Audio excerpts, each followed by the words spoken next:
Wanni nun taane jira keessa keenyaan gubataa, dhiiga nurra lola'u obsaan ofirraa haqataa. Goota gumaa hin nyaanne kan seenaa galmeessite, diina walirra naxxee ija nu jabeessite. Bineensa abbaa kee nyaate har'as nutti yuusaaree, sareen dutaa yoo ooltus leenci gurra buusaaree. Humna tokko yoo deemnee kan jigeeyyuu ol kaasna, dhiigni kees cophee nafuu gumaa keetis ni baasna. Goota ija barbadaa kan salaaleen biqilche sanyii Taaddasaa Birruu, dhiigni kee jigee nafu osoo nuti lafa jirru.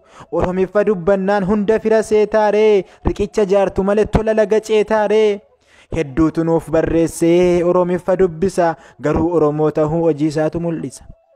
Gariirraas ni mul'ata akka naxalaa adii, an Oromoodha jechuun tasumaan qabu badii.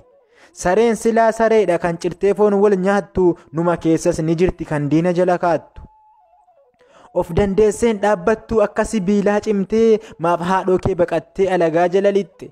Utubamuu barbaaddaam akka mana moofaadha, namni seenaa isaan beeyne mataa isaattuu doofaadha.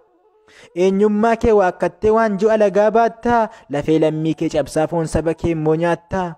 Bara firri diinomee dhiiga isaa adamsu, bara qilleensi sobaa dhugaa fuudhee afarsu. Bakka itti afaan rabbumaa mallasaa nuun boqate, inni dhiiga nu xuuxee soorata nu godhate.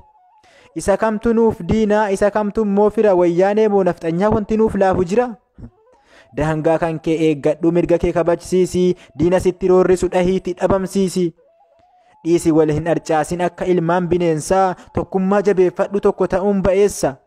Alagaa jalaan kaatiin saba keetiif dhaabbadhu, an Oromoodha jedhii qoma dhahii dhaadadhu.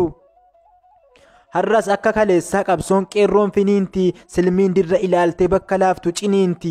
Kanaafuu hin laaffisin jabeeffadhu dirra kee, alagaan sodaatinii kabajsiisi mirga kee. Bofa tuqxeen dhiisinii keessa kee barti lamuu, ajjeesiitii awwaali akkan deebine lamuu. Kutataa gaafa taatee dukkana keessa iftaa, yoo tokkummaa qabaatte gaafii keef deebii fidda.